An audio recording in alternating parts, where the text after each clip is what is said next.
ஐந்து கரத்தனை யானை முகத்தினை இந்தின் இளம்பிறை போலும் ஈற்றனை நந்தி மகந்தனை ஞான கொழுந்தனை புந்தியில் வைத்தடி போற்றுகின்றேனே. வணக்கம். காலபுருஷ தத்துவத்தில் ரெண்டாவதா நிற்கிறது ரிஷபராசி. இந்த ரிஷபராசிக்கு செவ்வாயினுடைய பயிற்சி, ஏன்னா 1.5 மாதம் ஒரு ராசியில் இருக்கக்கூடிய செவ்வாய் போய் 6 மாதம் உட்கார போகிறார் இதில் மகரத்தில். அப்போ ரிஷபராசிக்கு மகரம் ஏற்கனவே பாதகஸ்தானம், 9ஆம் இடம்ங்கிறது பாதகஸ்தானம். பாதகஸ்தானத்தில் போய் விரையாதிபதியும் 7க்கு அதிபதியும் உச்சமாகி நிற்கிறாங்களே, அதனால ஒன்றும் பிரச்சனை இல்லையா அப்படின்னாக்கும் பிரச்சனை இல்லை. ஏன்னா ஒரு பாவகிரகமான இயற்கை பாவகிரகமான செவ்வாய், அதே மாதிரி ரிஷபராசிக்கு 12க்கு அதிபதியான செவ்வாய் 7க்கு அதிபதியான செவ்வாய் 9ஆம் பாவத்தில் போய் உச்சமாகிறதுங்கிறதுல ஒன்றும் தப்பு இல்லை. ஆனால் அங்கே கூட கேது சேர்றது தவறு. அப்போது ரிஷபராசியில் பொம்பளை பிள்ளைங்க இருந்தாங்கன்னா அவங்களுக்கு கணவனோட அப்பப்போ கருத்து வேறுபாடு போகிறதுக்கான அமைப்பு இருக்குது. கண்ணை பிடினா கடுத்தரையை பிடிச்சிட்டு நிற்கிறார் அப்படிம்பாங்கல்ல, அது மாதிரி நீங்கள் ஒன்று சொல்லிவிட்டீங்கன்னா மிளகு வாங்கிட்டு வானா கடுகு வாங்கிட்டு நிற்பார். எல்லாம் கருப்பாக தானே இருக்குது, போட்டு அட்ஜஸ்ட் பண்ணிக்கங்கிற ஸ்டைலில் வந்துடுவார். அப்போது இந்த அடிக்கடி அந்த உரசுறதுன்னு இருக்கு இல்லையா, வெல்டிங் ராடு முட்டுன்னு தான் அப்படி பொறி வரக்கும் இல்லையா, அது மாதிரி அப்பப்போ பொறி வரக்கும் வீட்டில் ரிஷபராசியில் பொம்பளை பிள்ளைங்க இருந்தீங்கன்னா. அதுவும் கல்யாணம் ஆனவங்களுக்கு கணவனோட கருத்து வேறுபாடுகள் வெரி ஃப்ரீக்வெண்ட்லி வந்துடும் அப்படின்னு சொல்லக்கூடிய அமைப்பு. அப்போது அந்த செவ்வாய் 9ஆம் பாவத்தில் போய் நிற்கிறதுங்கிறது உச்சம் பெற்ற நிலையில் நிற்கிறார், பாக்கியஸ்தானத்தில் உச்சம் பெற்ற நிலையில் நிற்கிறார். அப்போ விரையாதிபதி போய் 9ல் உச்சமாகல என்ன பண்ணுவாங்கன்னா மோஸ்ட்லி சொத்து பத்து வாங்குறதுக்கு ட்ரை பண்ணுவாங்க. ஒரு சிலர் ஜுவல்ஸ் நகை நட்டு வாங்குறதுக்கு ட்ரை பண்ணுவாங்க. காரணம் திருவோணங்காலில் நீண்ட நாள் செவ்வாய் உட்கார்றதுங்கிறதுனால நகை சம்மந்தப்பட்ட விஷயங்கள், அதே மாதிரி வீட்டுக்கு தேவையான ஆடம்பர பொருட்கள்லாம் சொல்கிறோம்ல, TV, mixie, grinder, fan, AC, அது இதுன்னு அந்த மாதிரி ஆடம்பர பொருட்கள் நிறையா வாங்குறதுக்கான அமைப்பெல்லாம் இந்த பீரியடில் வரும்.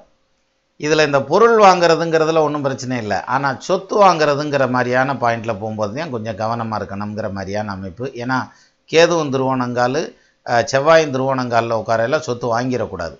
அதை கரெக்டாக சொல்லணும்னா எப்போன்னா 19 மே மாதம் 19ஆம் தேதி ஆரம்பித்து கிட்டத்தட்ட செப்டம்பர் மாதம் 7ஆம் தேதி வரைக்கும் நடக்கக்கூடிய பீரியடில் சொத்து பத்தில் இன்வெஸ்ட் பண்ணுறதுங்கிறத தவிர்க்கிறதுங்கிறது நல்லது. அதே மாதிரி இந்த பீரியடில் கணவன் மனைவிக்கு இடையில் ஏதாவது பிரச்சனைகள் இருந்துச்சுன்னா அதை பேசி தீர்த்துக்கலான்னு உட்காந்து பஞ்சாயத்து பேசுனாங்கன்னா பஞ்சாயத்து பேசினவங்கெல்லாம் சட்டையை கழிச்சிட்டு போயிடணுன்ற மாதிரியான டைம் வந்துடும். அதனால் லேஸ் மாதம் புகஞ்சிக்கிட்டு இருக்குன்னா உடனே கோர்ட்டுக்கு போனோம் வச்சிடணும், அல்லது ஏதாவது ஒரு தீர்வுக்கு கொண்டு வரணுன்ற மாதிரி அப்படி போயிடாதீங்க. இதெல்லாம் விட்டு பிடிக்கிறதுக்கான நேரம் அப்படின்றது ரொம்ப முக்கியமான அமைப்பு. இன்னொரு வகையில் பார்த்திங்கன்னா வேலை தேடிட்டு இருக்கிறவங்களுக்கு இன்னும் குறிப்பாக வெளிநாடுகளில் எல்லாம் வேலை தேடிட்டு இருக்காங்க அப்படின்னா, நான் வெளியூர் போனால் தையா சரியாக வரும், போய் டாலரில் சம்பாதிச்சுட்டு வர போகிறேன் அப்படின்ற மாதிரியான அமைப்பில் யோசிச்சுட்டு இருக்கிறவங்களுக்கு வெளியில் கிளம்புறதுக்கான அமைப்பும் வந்துடும். ஏன்னா 7க்கு அதிபதி உச்சமான நிலையில் போகிறார் அப்படிங்கிற பட்சத்தில் ஆட்டோமேட்டிக்காக குடும்பத்தை பிரிய வேண்டிய சூழல் வரும். ஒரு சிலர் பார்த்திங்கன்னாக்கும் குடும்பத்தோடு சேர்றதுக்கு அல்லது ஊருக்கு வந்துட்டு போகிறதுக்கான காலம் இருக்கா அப்படிங்கிற மாதிரியான பாயிண்ட் வரையில் அது எப்போ சொல்லுதுன்னா இந்த வக்ர காலத்தில் வந்துட்டு போகிறதுக்கான அமைப்பு உண்டு. ஜூன் 8ஆம் தேதிக்கு அப்புறம் செப்டம்பர் 7ஆம் தேதி வரைக்கும் உங்கள் ட்ராவல் எல்லாம் பிளான் பண்ணிக்கலாம். அந்த டைமில் நீங்கள் குடும்பத்தோடு கலந்து பேசி பழகி போகிறதுக்கான அமைப்பெல்லாம் உண்டு. சரி, அது மட்டும் இல்லாமல் புதுசாக வீடு கட்டணும் அப்படின்னு ஸ்டார்ட் பண்ணுறது அப்படிங்கிற மாதிரியான ப்ராசஸ் இருந்ததுன்னா அந்த ஸ்டார்ட் பண்ணுறதுங்கிறத ஆகஸ்ட் மாதம் வரைக்கும் தள்ளி வச்சுருங்க. ஆகஸ்ட் 8ஆம் தேதி வரைக்கும் தள்ளி வச்சுருங்க. அப்போ தான் முதல்ல கேது திருவோணத்தை விட்டு உத்திராடத்துக்கு வந்துடுவார். அதுக்கப்புறம் அவரும் திருவோணத்தில் இருப்பார், அப்புறம் அவிட்டத்துக்கு தான் போவார். அதனால் செவ்வாய் பயிற்சி ஆகிறதுக்கு அப்புறம் செவ்வாய் ஒன்றும் சஞ்சாரம் பாதிக்காது, ஆனால் கேது சஞ்சாரம் பாதிக்கும். ஸோ புது வீடு கட்டுறதுங்கிறது புதுசாக சொத்து வாங்குறதுங்கிற மாதிரியான அமைப்பு. இந்த 2 நிகழ்வுகளை பொறுத்த வரைக்கும் ஆகஸ்ட் 8 வரைக்கும் போஸ்ட்போன் பண்ணுறதுங்கிறது ரொம்ப சிறப்பாக இருக்கும் அப்படின்ற மாதிரியான அமைப்பு. அது மட்டும் இல்லாமல் இது வேலை தேடிட்டு இருக்கிறவங்களுக்கு வேலை கிடைக்குமா, வெளியூரில் வெளிநாட்டில் அவங்க விரும்பின மாதிரியான வேலையெல்லாம் அமைகிறதுக்கான வாய்ப்பு உண்டு. ஆனால் ஒர்க்லோடு ஜாஸ்தியாக இருக்குது, இருந்துட்டு போகுது, வேலை செய்கிறதுக்கு தானே வரும். அதனால் வேலை செஞ்சு சம்பாதிக்கிறதுக்கான அமைப்பு வலுவாக உண்டு. சரி, சொந்தமாக தொழில் பண்ணுறவங்கள பொறுத்த வரைக்கும் எப்படி இருக்கும் அப்படின்னம்னா 12க்கு அதிபதி தான் 9ஆம் பாவத்தில் உச்சமாயிட்டார். எண்ணிய ராசிக்கு 6 குடைய கோள்கள் நன்னிய ஆட்சி உச்சம் நட்புடன் இருக்க ஓரை வன்னிய வதிக்கு 12 பலத்தோன் சேர மண்ணினில் வீரனாகி மன்னருக்கும் சரியா நான் வேணா. அப்போ நல்ல பொருளாதாரத்தை சம்பாதிக்கிறதுக்கான காலமாக இந்த காலத்தை எடுத்துக்கலாம். அப்போ கையில் நல்ல ஒரு வருமானம் வரும்.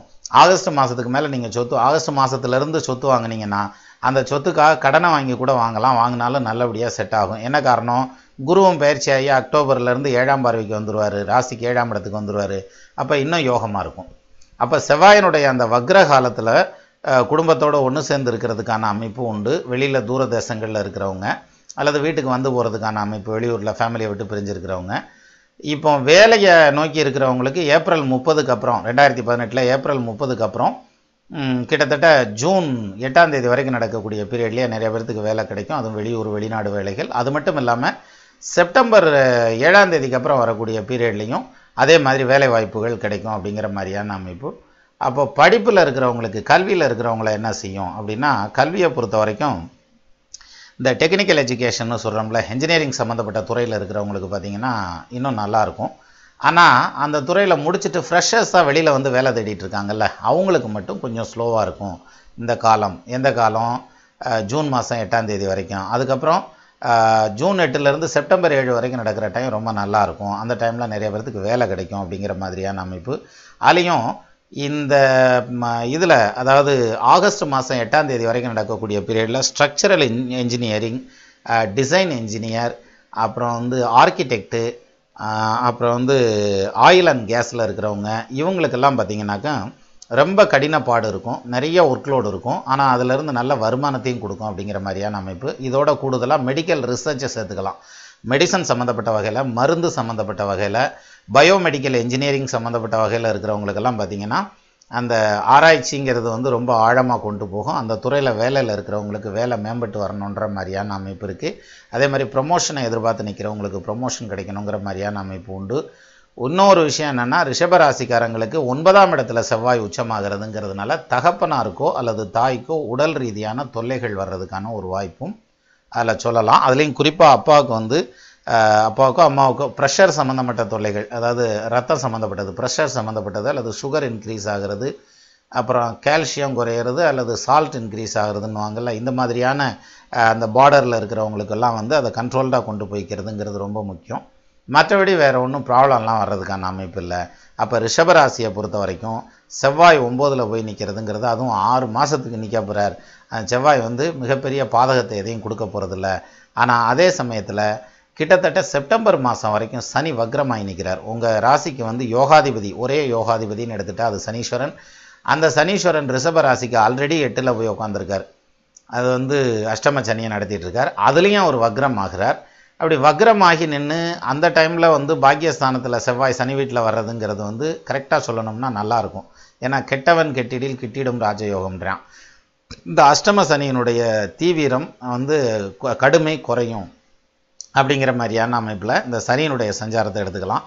பட் செப்டம்பருக்கு அப்புறம் மறுபடியும் கொஞ்சம் ப்ரெஷர் கூடும் வேலையில், அது மாதிரியான அமைப்பு உண்டு. அதே மாதிரி பார்த்திங்கனாக்கா இதில் குருவை பொறுத்த வரைக்கும்னு எடுத்துட்டால், குரு வந்து விசாக நட்சத்திரம் காலில் இருந்து இதுக்கு வந்துடுறாருல, ராசியை முழு பார்வையாக விருட்சத்தில் வந்து உட்காந்து பார்க்க ஆரம்பிச்சிடுவார்.